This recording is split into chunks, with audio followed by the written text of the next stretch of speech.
Paco, muy buenas, bienvenido nuevamente. ¿Qué tal? Encantado. ¿Estamos en la parte medieval de Coín? Bueno, sí, estamos por encima del Toledillo, en una calle bastante escondida y que poca gente ha transitado por ella. Que ni sabemos cómo se llama. Estamos justo por encima y es un barrio, un arrabal que se llama, de época andalusí, ¿no? Del Coín medieval. Porque hoy, Paco, en Lo Más de Coín vamos a analizar, o vas a hablar un poco de ese Coín medieval, ¿verdad? De los vestigios a lo mejor que podamos observar, que puedan quedar del Coín medieval. Bueno, vamos a hacer un recorrido por las murallas, por las mezquitas, por la alcazaba y por los barrios. Este es un claro ejemplo de barrio. En esta zona, además del Toledillo, tenemos el Albaicín y tenemos lo que es la zona de Calle Teja, que se llamaba antiguamente el barrio de la Chozuela. Al día de hoy es un barrio, no son tres barrios, que se conocen por todos como el Albaicín, ¿no? Al decir la palabra Albaicín, es un topónimo que genera bastante discusión entre los lingüistas o no lingüistas por saber el auténtico significado. Yo te podría dar tres. Barrio de la gente que practicaba la cetrería, a los halconeros, por así decirlo, barrio en alto de la ciudad o barrio en pendiente. ¿Cuál de estas definiciones sería la correcta? Bueno, realmente ese significado se le daba incluso a principios del siglo XX y hasta mediados. Al día de hoy todo apunta a que parece que el topónimo hace referencia a un barrio donde se establecen vecinos emigrados desde Baeza. Albaicín no es otra cosa que los de Baeza, ¿no? La gente que se establece en este barrio, al menos en Granada, esa es la explicación que últimamente se le viene dando. No obstante, tampoco es un topónimo cuya etimología esté muy clara, ¿no? No obstante, coincidencia de esas tres situaciones, que esos emigrados de Baeza se instalan en un barrio con esas características, y probablemente aquí en Coín también, porque no hay muchas ciudades que tengan un Albaicín, ¿no, Paco? Yo solo conozco Granada y Coín. En ese caso también se asentarían, qué curiosidad y qué casualidad, en parte alta, en un barrio situado en la parte alta de la Medina, de la ciudad, ¿no? Bueno, sí, y en un barrio, ¿no? Extramuros y en la periferia, ¿no? Sobre todo en un ámbito más periurbano que cualquier cosa, Permíteme la expresión, eran los albaicines, los que venían de Baeza, quizás un poco marginados, ¿o no? Emigran, no sabemos por qué, se establecen frente a la Alhambra y se establecen también en bastantes pueblecitos de la zona de Granada, aunque el topónimo de Albaicín no ha perdurado, y probablemente creemos que Coín también, que pertenecía al reino de Granada, ¿no? Evidentemente. En ese caso, congratularnos de que al igual que Granada tiene su Alhambra y su Albaicín, nosotros por lo menos tenemos nuestro Albaicín, ¿no? Tenemos un Albaicín, que menos, ¿no? Vamos a seguir recorrido también por Vamos hacia abajo. Paco, curioso, típico medieval, la estrechez de la calle, que mira tú, como me has dicho anteriormente. Bueno, la estrechez aquí es desmesurada realmente, incluso la fisonomía de la calle y el trazado de la calle con el quiebro que tiene, ¿no? Que la verdad es que tiene un trazado andalusí completamente, ¿no? El de tanto requiebro, el de tanto escondrijo en las calles medievales, ¿obedecía a razones estratégicas, Paco? En algunos casos obedece a razones defensivas, pero no en este caso concreto, ¿no? Sobre todo en las zonas cercanas a las puertas de entrada a la muralla, ¿no? Al recinto. Solía existir quiebros y contraquiebros, ¿no? Entradas en recodos, que se le llaman, ¿no? Son típicas desde época almohade. Mira qué curioso, Paco. A mí que me habían dicho lo de los pueblos blancos andalusíes, lo de los pueblos blancos, Coín pueblo blanco, los pueblos blancos de interior de la Sierra de Cádiz. En esta casa, ¿se puede desmontar esa teoría de que hayan sido pueblos andalusíes y pueblos blancos? Bueno, el Coín barroco no es del todo blanco, ¿no? Las casas se encalan a posteriori, se suele decir que por motivos de epidemia, de pestes y demás, ¿no? Y aquí vemos, por ejemplo, estas pinturas murales que están detrás de toda esta cal.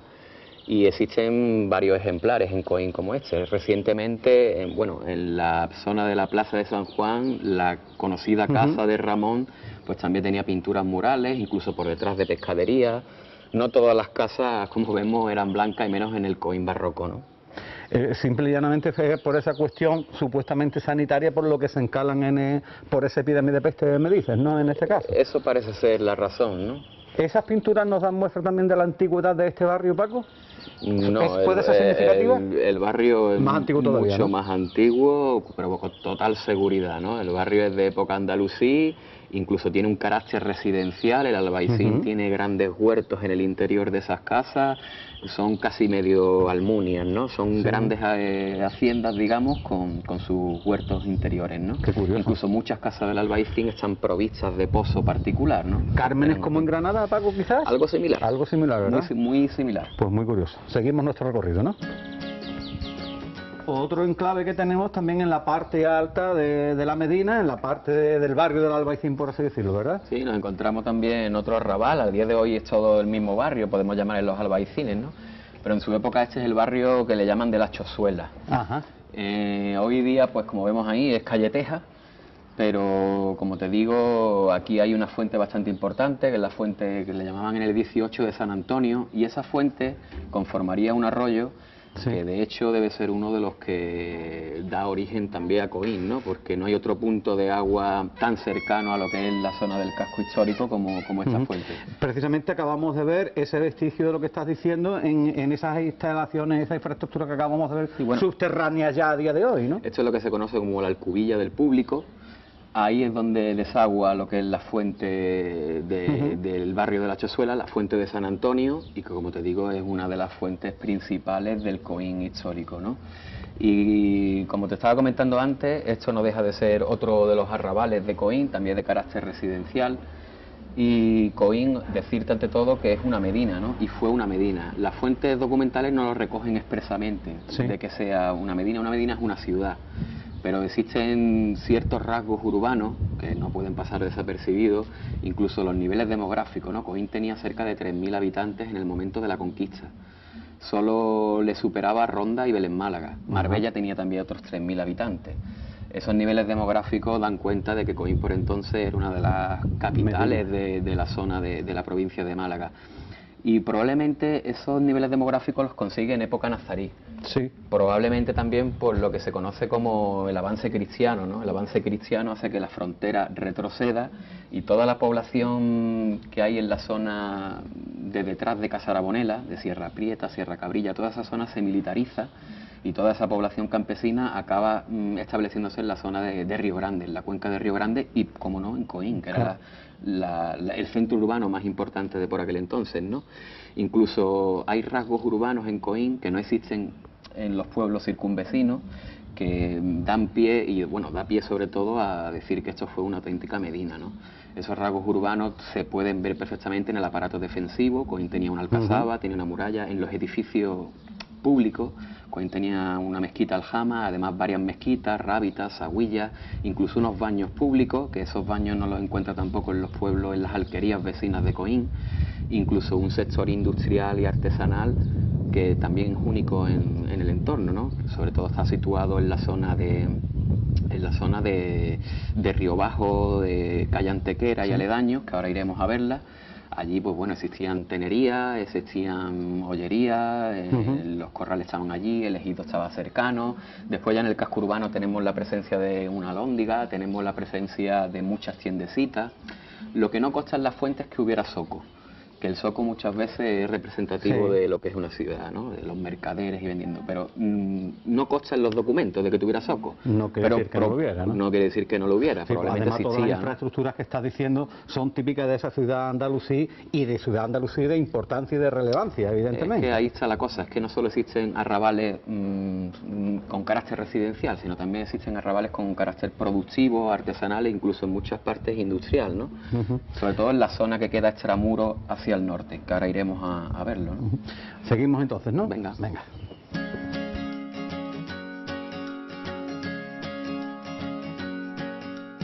A raíz de lo que me cuentas de la importancia demográfica que tenía Coín, ¿era una vida elitista, era una sociedad culta, era una sociedad campesina, guerrera? Pues mira, curiosamente tenemos referencias expresas a la vida intelectual y poética incluso que se vivía en el Coín andalusí. Aquí tenemos autores incluso que escribieron poemas en el propio Coín, como Sakir, como Ibn Mansur, como Amat al-Dakun, es decir, existen ciertos poetas que dejaron sus obras y fueron escritas y fechadas aquí en Coín. O sea, que existía esa vida intelectual en el pueblo. Incluso Coín fue un cruce de caminos, que de ahí también la importancia que tiene Coín. Coín sabemos que para ir desde Málaga a Ronda había que pasar por aquí.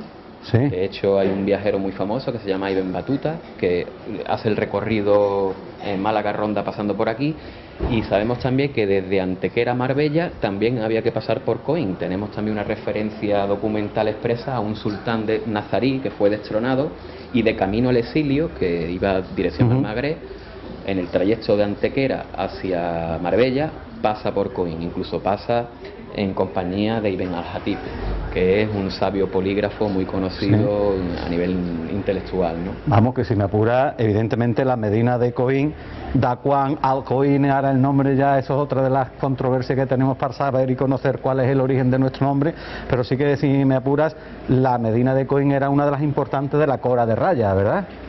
En época alto medieval formó parte de la Cora de Raya y es una de las 9 ciudades importantes y castillos importantes de Raya. Incluso tenemos también referencia documental sobre eso, e incluso en época nazarí mucho más. En época almohade parece que es una alquería y evoluciona hacia Medina, hacia ciudad, sobre todo en época nazarí por el avance cristiano. Claro. La población se repliega aquí, se refugia en las murallas de Coín. Recuerdo que lo decíamos que era lo habitual de que las alquerías cercanas de Benamequí, de las Torrecillas y demás, ¿verdad? Toda la población esa ante la invasión de la Reconquista, pues acudía a la ciudad. Todas se abandonan, se despueblan y acaban recabando dentro de las murallas de Coín, que es el centro urbano de toda esa periferia, ¿no? ¿Te has dado cuenta de lo que estoy aprendiendo contigo? Que sé ya lo que era la Cora de Raya y demás. Ya te veo. Vamos a continuar. Nos situamos en el compás, nos situamos en la zona de la iglesia de San Juan, nos situamos en el antiguo Palacio Episcopal, porque aquí, para hablar de la Alcazaba, el mejor sitio sin lugar a dudas, ¿no? Bueno, sabemos que el solar de la Alcazaba fue destinado a levantar lo que es la iglesia de San Juan en 1489, y toda esta zona que ocupa la iglesia de San Juan en su día fue la fortaleza de Coín, ¿no? Y restos arqueológicos pues han quedado, ¿no? A lo largo de la historia se han ido viendo que ciertos vestigios han aparecido. En concreto, por ejemplo, cuando se derribó lo que es el Palacio Episcopal, apareció una muralla de tapial, aparecieron lienzos de muralla que se dirigían hacia la posada de San Juan, ya en la plaza, y aparecieron restos de unas almenitas que se pueden ver, ¿no? Que incluso existe testimonio gráfico gracias al aviso que dio don Juan Santos Gutiérrez, por entonces cronista de la localidad. Eso fue en 1982 cuando aparecieron estos restos arqueológicos. Al día de hoy pues han desaparecido, no los tenemos, ¿no? Incluso a nivel histórico tenemos también referencia de que existen trozos y lienzos grandes de muralla detrás de la silla decimal. La silla decimal era donde se guardaba el grano decimal. En la actualidad ocupan los salones parroquiales y realmente coincide con el muro trasero de estos salones parroquiales. Cuando se construyeron los salones parroquiales, sí es cierto, más fue bastante notorio en Coín, que aparecieron bastantes restos óseos. Esos restos óseos no tienen nada que ver con vestigios arqueológicos de Andalucía, esos restos óseos del cementerio que siempre hubo aquí en el compás. En el siglo XVIII y demás, el cementerio religioso incluso estaba aquí en lo que es esta zona. Y si vemos, podemos ir allí a la zona del muro para verlo. Entramos a esta parte del compás, Paco, para explicarme, me decías, esta parte en concreto, ¿verdad? Sí, esta parte en concreto, como te digo, el muro de lo que es la Alcazaba venía por detrás de lo que es la silla decimal, de los salones parroquiales, echándolo como pared trasera. El grosor incluso se pudo documentar en el siglo XVIII y es muy curioso porque ese muro acaba justo aquí. Este edificio, si no es una torre, fue una torre en su día y guarda lo que es el perímetro de esa torre. Incluso si nos vamos a la calle La Feria veremos cómo sobresale sobre el plano de las demás fachadas, ¿no? Que se adelanta prácticamente a lo que es el trazado de la calle La Feria. Y esto es lo que te digo, si al día de hoy no es una torre, probablemente se levantó aprovechando la estructura de esa torre. El perímetro de esa torre. Cuéntanos, por si estoy equivocado, ¿la silla decimal era donde se guardaba el diezmo, el grano? El grano del diezmo para la iglesia, ¿verdad? En este caso. Estaba justo aquí en los salones parroquiales, esto se destruyó, creo que fue a mediados de los 90, 95, 94 y se destruyó, como te digo, aparecieron bastantes restos óseos en esta zona porque esto siempre fue el cementerio, ¿no? El cementerio religioso de Coín. Plaza del Pescado, Paco, no sé, patio de armas, hablamos una vez, podría ser probablemente de... Es una suposición. Como hipótesis de trabajo no estaría mal. Pero... Sí, que evidentemente de la Alcazaba, que la tenemos prácticamente a nuestro costado, con la torre vestigio que queda de ella, que hablábamos también en el programa sobre el San Juan. Desde aquí pues se puede contemplar bastante bien que estamos ante lo que es una de las torres de la fortaleza de la Alcazaba, sobre todo nazarí. Si te fijas, la torre está adelantada de lo que es el plano de fachada. Es característico en los recintos y en las fortalezas las torres estar adelantadas. o llámalo como quieras, si quieres la fachada retranqueada, ¿no? Se puede ver de las dos maneras. Y el carácter defensivo de esta torre se puede hoy día incluso vislumbrar en algunos elementos. Por ejemplo, en los pequeños vanos que tienen en forma de aspillera, que le da ese carácter defensivo, y justo por detrás de la torre tiene 3 salientes o 3 canes que probablemente eran para soportar un matacán o un balconcillo, que servían para defender la aproximación a lo que es la torre. Ahora lo podremos ver, porque todavía se conserva, está bastante alto, pero está demostrado hoy día que el hecho de que esté bastante alto no significa que no lo sea. Probablemente la torre entera, no solo el primer cuerpo y el segundo, la torre entera, salvo lo que es el campanario, fue reaprovechada de lo que es la torre del Alcazaba nazarí, ¿no? Sí, ya lo vimos cuando hacíamos el programa de la iglesia. Lo vemos expresamente también esta parte que nos estabas diciendo. Vamos a comprobarlo. Vamos a verlo.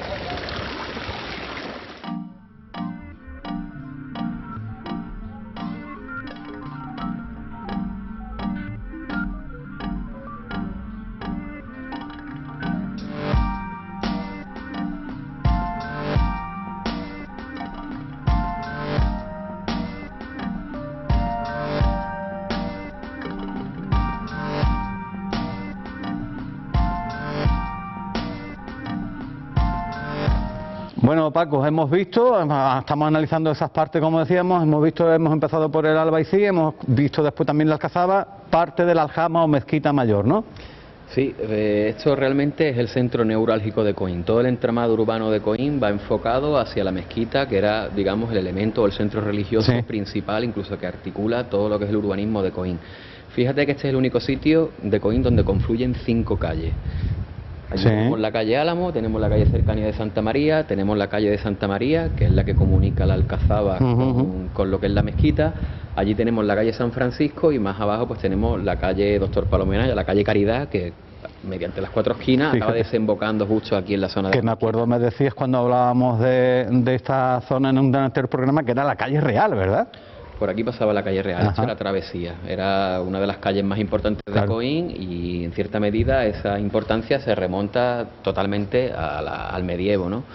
La mezquita era un edificio exento, es decir, no tenía edificaciones apoyándose en lo que es la propia mezquita, y ten en cuenta de que aquí en Coín no solo había una mezquita aljama, la mezquita aljama es la mezquita mayor, la más importante, sino también existían otras mezquitas menores, mezquitas de barrio que se llama. Hay una documentalmente que es la mezquita chiquita de Coín y había también una serie de rábitas y sagüillas en la zona periurbana. Comentarte que la mezquita aljama es donde era obligatoria la oración de los viernes y que en las alquerías limítrofes no existían mezquita aljama. Pereila, Guaro, todos estos pueblecitos tenían mezquita, pero no mezquita aljama. Eso le obligaba a que todos los viernes era obligatorio desde estas alquerías desplazarse hasta la mezquita aljama de Coín para realizar lo que es la oración obligatoria del viernes. Hemos visto la Aljama Mayor, Paco, que da la importancia, como también evidentemente estás haciendo esa relación de esas alquerías limítrofes y colindantes con Coín, que evidentemente era una medina importante. ¿Qué nos quedaría que ver y que apreciar en este sentido? Bueno, del aparato defensivo de Coín hemos visto lo que es la fortaleza ahí en San Juan y nos quedaría ver lo que es el recinto amurallado que envuelve todo lo que es Coín, ¿no? Y decir, ya que estamos aquí, que como nos fijamos, pues la mezquita no está en el centro de Coín, incluso queda en uno de los laterales muy cercano a lo que es el recinto amurallado. Ten en cuenta que subía por calle Pajareras hacia arriba, o sea que estamos pegando casi al lateral ¿no? de lo que es el recinto. Si quieres vamos ahora a ver las murallas, vamos a la zona de Puerta de la Villa, que ya de por sí el mismo topónimo describe un buen tramo de lo que fue el recinto amurallado, ¿no? Pues vamos a verlo.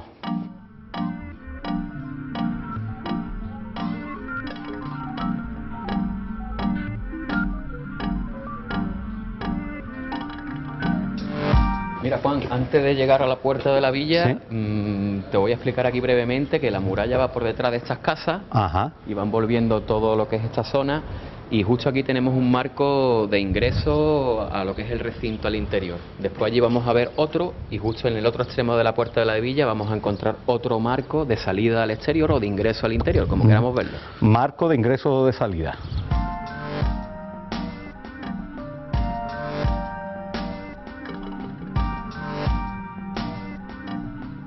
Aquí se situaba la entrada a la villa donde se hallaba el castillo de Dacuán, alquería o castillo hermoso, como dijera Inbatuta. Coín fue fuertemente fortificada en tiempos de Abderramán III para contener las correrías de los hijos del caudillo mujadí Omar Ben Jasuf.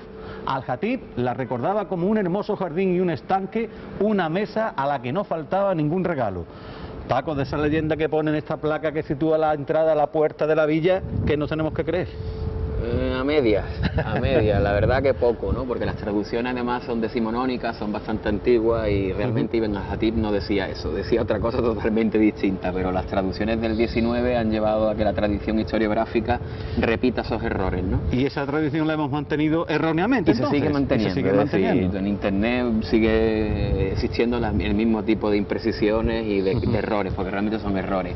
Lo que sí es cierto es que aquí estamos en la calle Puerta de la Villa, y aquí se sitúa uno de los marcos principales, probablemente la llamada Puerta de la Villa, ¿no?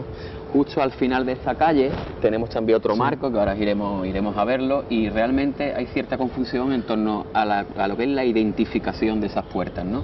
En los repartimientos castellanos, tras la conquista, se mencionan 3 puertas: la Puerta de Álora, la Puerta de la Villa y la Puerta de la Darbe.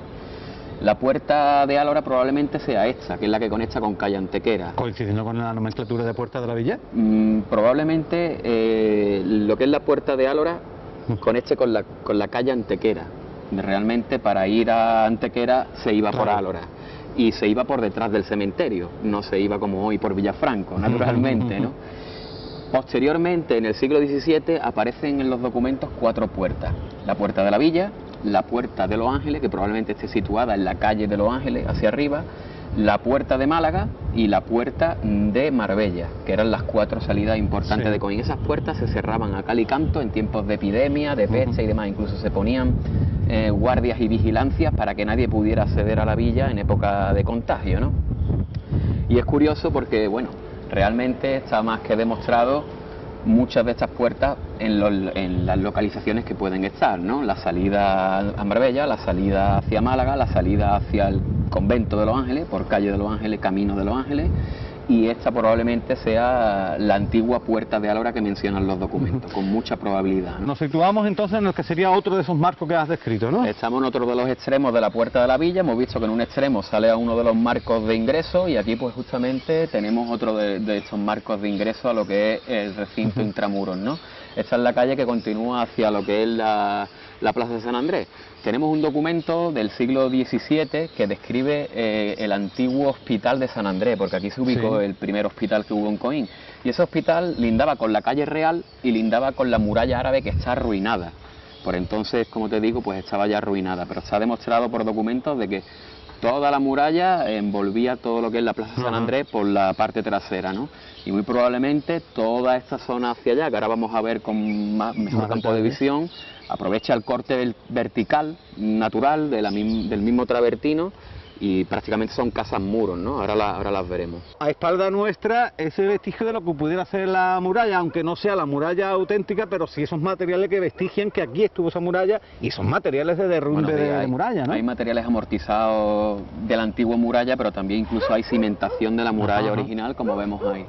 Esa cimentación de la misma muralla aprovecha, como vemos, el corte natural, el corte vertical, como defensa, ¿no? Lo que se llama el sistema de defensa natural. Y después hay una cosa muy curiosa, que es que extramuro lo que hay es el espacio de trabajo. Y justamente aquí pues nos encontramos en el espacio de trabajo. Aquí es donde se riega, donde hay cultivos irrigados, y esta zona de espacio de trabajo nunca se mezcla con lo que es el espacio de hábitat, ¿vale? Sí, sí. Otro dato interesante es que por aquí cerca, no sabemos exactamente el sitio, se encontraba lo que es el cementerio islámico de Coín, se encontraba junto a la Puerta de Álora. La Puerta de Álora, como hemos visto, queda aquí muy cerca, y probablemente en esta zona se ubicaba lo que ellos le llamaban la Macbara, ¿vale? Y decir sobre la muralla, pues bueno, que estos son los únicos vestigios que quedan de lo que era el recinto amurallado que envolvía la antigua ciudad de Coín, ¿no? ¿Me permites que sea malo? ¿Entramos en polémica? Simplemente, catalogación, no catalogación, técnicos de la Junta de Andalucía, nuestro gozo en un pozo, es lo que hay, lo que tenemos, es nuestro patrimonio, lo consideramos tal cual. ¿Qué opinas tú personalmente de esa situación, Paco? Bueno, mi opinión personal es que realmente la muralla está documentada históricamente, con documentación de que efectivamente viene por aquí y que está claro de que aprovecha el corte natural, ¿no? La curva de nivel de mayor altitud está ahí, ahí se abre lo que es la meseta media ladera, donde se asienta el Coín medieval, y no queda ninguna duda, incluso en términos arqueológicos y en términos históricos, de que la muralla recorre todas estas casas y todo esto aprovechado por las mismas viviendas, ¿no? Y que son auténticas casas muros o casas colgantes, como quieras llamarlo, ¿no? ¿Por qué a lo largo de la historia no nos ha quedado tanto recurso o tanto vestigio, tanto yacimiento como en otros lugares sí se han conservado? Pues en Monda hay castillo en Álora, Cártama tiene su castillo. ¿Por qué Coín no tiene ese patrimonio tan importante como... Que no importante, sí que es importante, ¿no? Pero ¿por qué no tenemos...? Interesante la pregunta, sobre todo es porque Coín plantó cara a los reyes católicos, mientras que todos los pueblecitos circunvecinos se rindieron rápido y ligero porque no tenían un sistema de defensa como lo tenía Coín, ¿no? La mayoría de estos pueblos no tenían ni siquiera recinto murallado, tenían a lo mejor el castillo en la parte alta del cerro, pero no tenían tampoco recinto murallado. Coín fue asediado, fue bombardeado y prácticamente todos sus muros fueron demolidos y arrasados. Incluso una vez que ya entraron en Coín los reyes católicos, se ordenó derribar todas las murallas para que no se hicieran fuertes de nuevo los moros, digamos, entre comillas, ¿no? Dentro. Mientras ellos continuaban la conquista y se dirigían hacia Málaga y hacia Granada, ¿no? Tuvimos mala suerte por rebeldes, ¿no? Por ahí, pues Coín prácticamente desapareció, incluso perdió aquel aspecto de belleza que le diferenciaba de los pueblos del entorno, ¿no? Nos vamos al último emplazamiento ya, ¿no? Nos vamos a seguir el recorrido de la muralla. Perfecto.